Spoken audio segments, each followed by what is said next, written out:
All right. Well, thanks everyone for coming out or staying in and joining us here. And I'm going to get right into it and I'm going to share my screen. And can somebody give me a thumbs up that you see that? There we go. And I'm going to hit present. And so I'll be able to see any of you now. All right. So I wanted to start with what is ioby.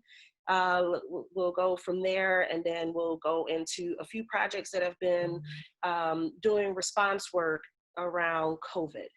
All right. So ioby stands for In Our Backyards. But we're much more than that. So ioby, or in our backyards, is the opposite of NIMBY, which is not in our backyards.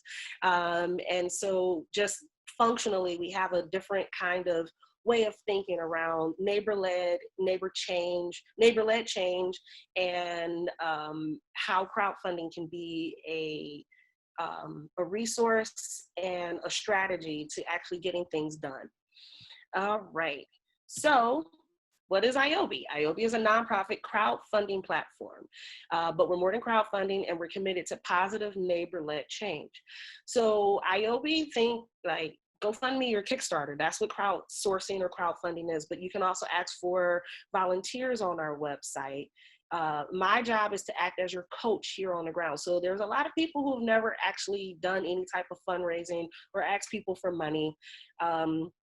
Totally recognize that that is not an easy thing, especially for first-time people, but asking people for money is a form of organizing. It is a way to get people involved, a way for them to share their gifts of their hands, their heart, and their head to something that you believe in. As Marianne alluded to, I started my own crowdfunding campaign around issues of illiteracy, community illiteracy, because it's not just a childhood issue or an adult issue. It's a community issue, especially in the neighborhood that I grew up in and the one that I live in now, which is adjacent to the one that I grew up in. So I started this little program called Comics at the Corner. I just got stickers for it. And I was able to use the money that I crowdfunded for to get these stickers. And I'm staring at over 1,200 comic books sitting here in my home office / living room. So you can use this platform to be able to address challenges, uplift good things about your community, support the things that are happening. I don't necessarily know if we should just be looking at it from like a problem solving perspective. We should be looking at crowdfunding and doing community-led projects as ways to uplift community, as ways to sustain community, but also it can be used as a way to address challenges that may be happening in your community, broadly defined. And so a few things about ioby: we can provide fiscal sponsorship, so you don't have to be a 501c3 nonprofit organization. We can act as a fiscal sponsor for most projects. If there's like a small business, and we do believe that small businesses, especially now in times of COVID, can be a particularly vulnerable community. We can provide the platform, but we may not be able to be the fiscal sponsor, but we can help you find, I keep saying we, but I'm the Cleveland office. So I can help you find a fiscal sponsor for those types of projects that may not be eligible for that. We are currently waiving our fees for COVID-related projects. So there are, again, fiscal sponsorship fee, which is an optional fee of 5%, and there's a $35 platform fee.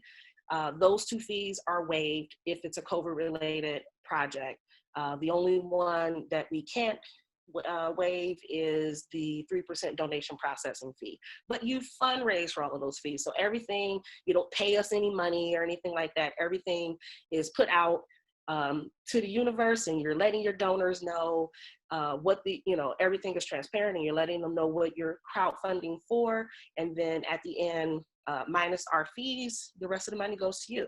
And anyone can work with us from, and I saw Angela Miller, I'm going to give her a shout out right now, from someone like Angela who was doing projects on the west side in the Tremont area out of her own pocket, and she's just like one person, to, you know, small nonprofits that want to work with us. Anyone can use our platform. So give me a call, and my contact information is coming up at the end. All right, looking good on time. I don't know how I skipped all of that. All right, here we go. So I just wanted to give a quick overview of the impact that we're having here in Cleveland. These numbers are actually a little old, so we have to update these, but over $700,000, I think we're closer to 800 at this point since COVID happened, in dollars raised. So this is people who are donating to these individual projects. We are over 300 projects that have been launched, and we are looking at it's closer to 4,000 leaders or community members that have been trained in our curriculum. And the median donation size is a little bit higher than that now. And I think that's partially because we've had so many great match funds that have been a part of our landscape here in Cleveland or in Cuyahoga County. And I'm happy to talk about match funds at another time. We don't have a whole lot of time to go through that today. So I think the median size is about $100 now. Oh, there we go. So I want to switch very quickly to our COVID projects. So these are just a few COVID projects, and I think that they show a breadth of how projects are shifting or addressing issues brought on because of COVID. Some are in response, like the Meals with Double Benefits. So there's a group of neighbors over in Ohio City who decided to support small businesses that are over in that area, in that corridor, and also feed hospital workers and first responders who work at Lutheran Hospital. So this was a double benefit type of project. And because of that, so they raised like, I want to say they raised like $8,000 very, very, very quickly. And this was Karen, she was the project leader. This was her first time ever doing a crowdfunding campaign. And so they were able to get pizzas and Dave's Cosmic Subs and other places to contribute these meals, and they delivered them to the hospital workers. Here in the middle, we have Cleveland Rocks, Northeast Ohio Music Relief Fund. So this is literally a fund from Cindy Barber, who's over in the Collinwood neighborhood, trying to support, and she is like a rock star. She's like the mayor of Collinwood. So she owns the Beachland Ballroom as well. So her idea and the group of neighbors, what they did was they realized that a lot of musicians, independent musicians and artists are losing their source of income. They're losing their gigs because places are shut down and they can't perform and they can't make money. So this is like direct relief response for musicians, so they can get up to $500 to be able to pay their basic needs like rent and food, because we're gonna need them afterwards. Like they are the soundtrack of everything that's going on around us. And then here on the left, Front Yard Concerts. I like this project, and I want to uplift this project because this one is, yes, it's also helping and supporting musicians, but it's also a way to promote connectivity with neighbors. So these are like pop-up concerts that are happening in people's front yards, and the neighbors are telling other neighbors, hey, on this day when it's not raining like it is outside now, we're gonna have this concert in our front yard, and the musicians are just gonna show up and bring your chairs outside, and we'll all sit outside and socially distance. But it's promoting connectivity, and it's shifting the way that neighbors can gather and still, again, promote connectivity. So I just wanted to kind of, uplift these three projects. And then it's also a great way to sort of like accommodate the shifts that we have to make right now to be able to get things done. Like I said, Angela Miller, she was doing Cleveland Art Week, and she had to shift her project because we can't gather at the park anymore. So instead of doing that, she's sending art kits to families that have to make tough decisions about just like life, food and utilities and rent, but art may not be the first thing that's on the forefront of those folks' minds, but they still need to be able to participate as a family in arts and culture type of activities. So she's sending them these art kits, and I'm so excited to work with her. And when she made the shift, all of a sudden, like, her whole project got funded like overnight, it seemed like. So I didn't put her on here because I talk about her all the time, and we're actually partnering. Comics at the Corner is donated like 100 comic books for these art kits too. So super excited about that particular project. And if you have something in mind, maybe you want to do sock puppet theater. I'm waiting for someone to submit a sock puppet theater project to me that they want to do like on their front yard and have kids, do that. You can submit that idea. It's really not that hard. Take a minute. You're going to fill out the form, ioby.org/idea, and share your idea with us. And then I'll call you back and we'll figure out like what it is that you want to do. How do you want to promote connectivity? How do you want to support maybe a vulnerable community, or maybe you just want to be able to provide relief to a particular group of people or your own neighbors. And if you want to reach out to me directly, here's my contact information. It's really simple, dawn@ioby.org. And my phone number is 216-930-4030. You can call me. I probably won't answer because I'm usually on the phone with someone who submitted an idea form, but you can also text me at that number too. But I will return your calls. I will return your emails. Submit an idea, even if it's just something really broad and you're not exactly sure how you want to get something done. You don't have to have all of the pieces. That's my job, is to help you figure those things out. And that's it. I think I did it in time. Dawn, thank you so much. And yes, perfectly on time. So thank you. We do have the opportunity now for some questions from the attendees. And to start, you had mentioned the match funds. So can you share a little bit more about what match funds look like for ioby? Yes, so we currently have a match fund with Cuyahoga Arts and Culture. From time to time, we have funders who want to basically have like a pot of money that we can use to entice donors to donate to your particular project. So right now we have a Cuyahoga Arts and Culture match fund where it's a dollar for dollar match up to $3,000. So you're in this pool of money. It's a first come, first serve type of thing. So if I donate $10 to your campaign, it shows up as $20 instantly, up to $3,000. Individual donations are matched or capped at $500. We do have another one that's coming through with Neighborhood Connections. And that one will be sort of like, it's still COVID relief, but it's sort of like an extension of COVID relief.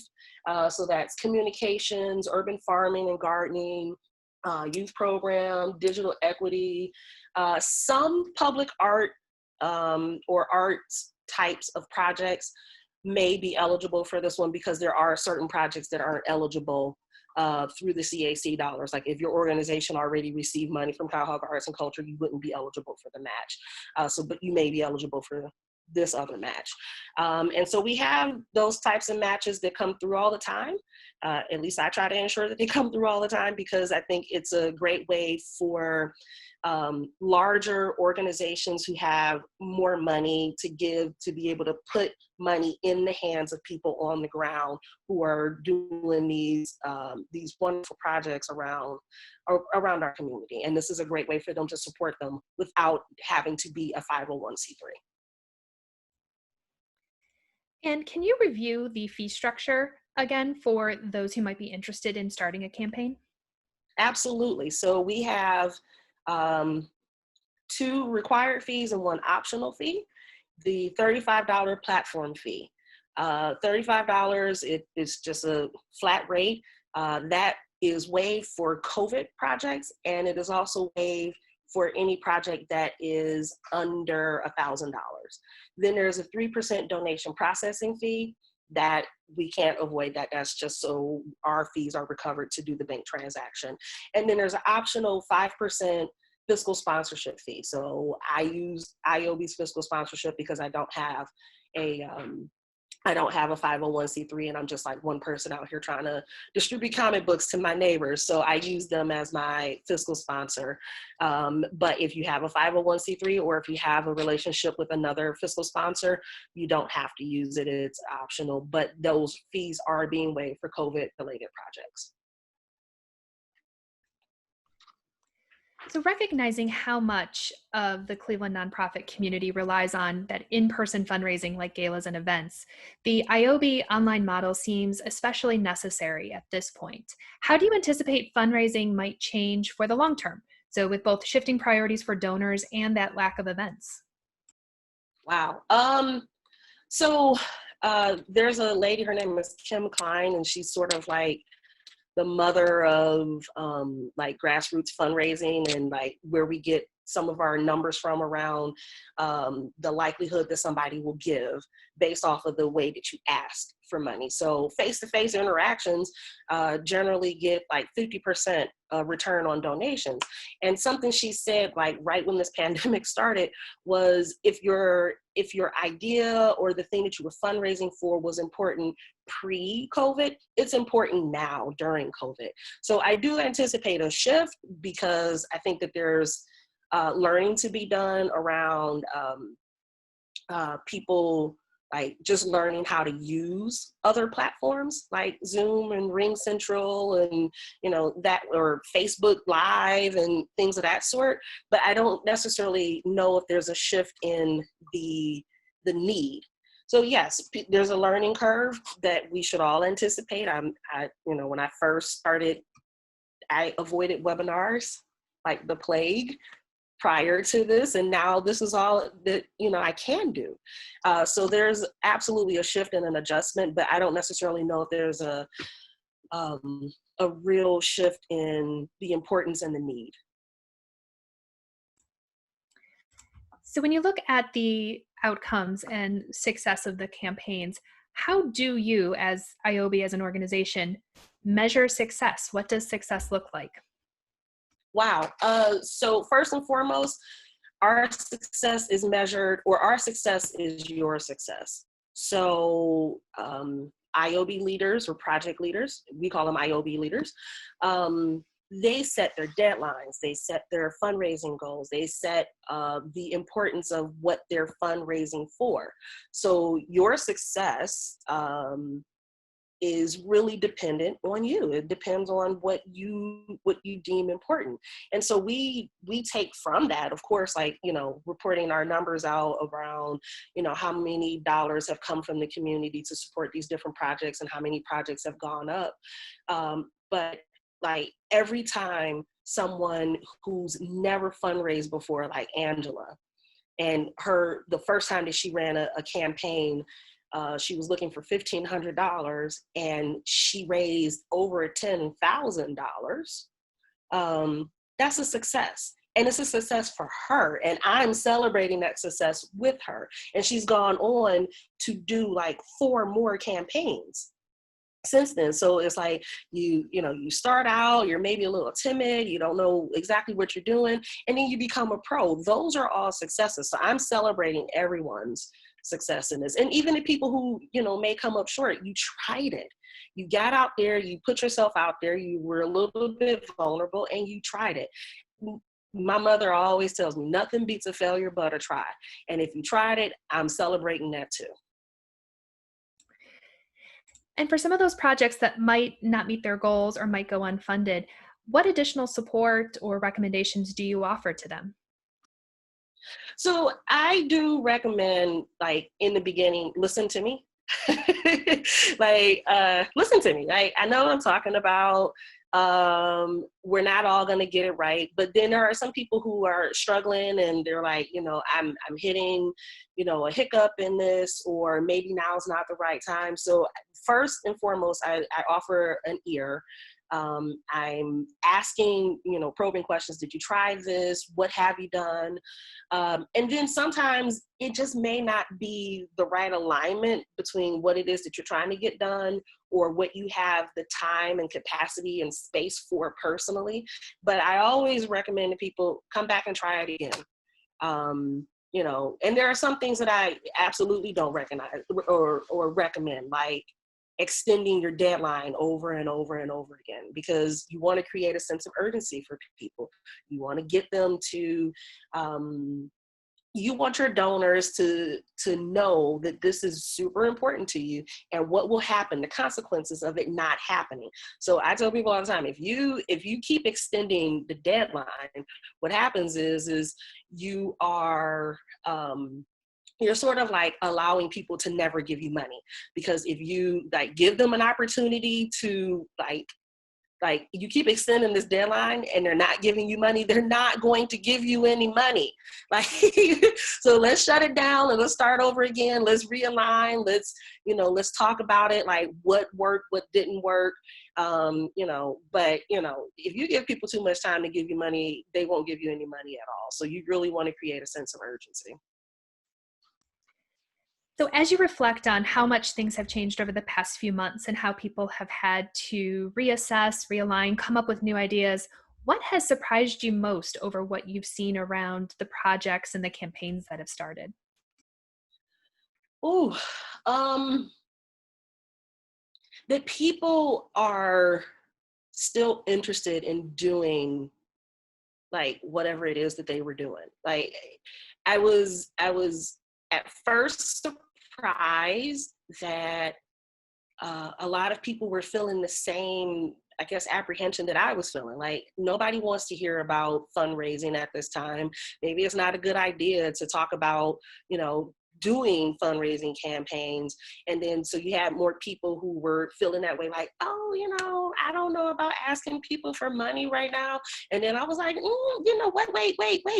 Like I'm coaching you on this whole thing. Like, read your audience. You know who's kind of struggling, who's not struggling, or like sometimes people are actually kind of looking for opportunities to give or to participate. And so, you know, without being too salesy or gross or icky, you should be capitalizing on that. If you have a desire internally to do something, you should go out there and capitalize on everyone else's desire to do that. So it was a little surprising that I was feeling that way, and that I sort of had to coach myself by coaching other people through that feeling of apprehension. But yeah, and just the amount of people that like, there was a project over in Ohio City where an artist, she lives in the neighborhood, but there's Lakeview Towers there. It's a CMHA housing for elderly. And they were like, we didn't get a chance to talk to them or get to know our neighbors. And so now we want to be able to give them something. We want to be able to work with them. And it was a great story about them on IdeaStream. And so they went out and like Angelo, who's the leader of it, and Malaz, she was part of the group as well. Like, they were like, yeah, we want like $5,000 to put together these care packages for the elderly. And then they moved their goal. And then they moved it again because they kept getting all of these donations that rolled in. So like, you know, a lot of people are surprised that there's a lot of people out here who want to support this work. And we have time for one final question. So for those of us who are here today and those in our networks, how can we support you and your work? Wow. Two things. If you have an idea, submit that idea.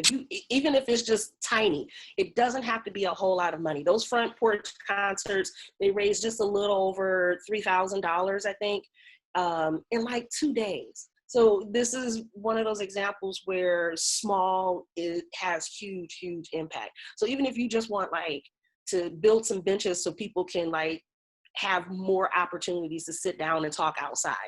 Okay, maybe that costs you $500. Come see me. Please submit ideas. Also, give money or or support projects, because you don't have to necessarily donate money. We do have opportunities for people to make donations of their time as like volunteers on our website as well. So if you have it, please donate it. There are some great projects that are still fundraising on our website, and I'm adding more and more all the time. I just launched like 2 different projects, one in Parma around murals, and I forgot what the other one is because it was late at night. But I just launched these projects. Please go and donate to these projects. Even if it's $10, I promise you every dollar counts, every penny counts. And if they're in a match fund, it doubly counts. So please, please, please support these projects. I'm not gonna put one above another, but support them, please. Well, Dawn, thank you so much for sharing your passion, your enthusiasm around this work, making such a difference for community projects all around Cleveland. So thank you for that. And for everyone on the call, we will be sure to share Dawn's information in hopes that you will follow up with your ideas and your support. And with that, I'm going to turn it back to Mary Ann. Thanks, Rachel. And thanks so much, Dawn, for everything that you're doing, not just with ioby, but so many initiatives that you're leading in the community that really make a difference. We're very, very appreciative.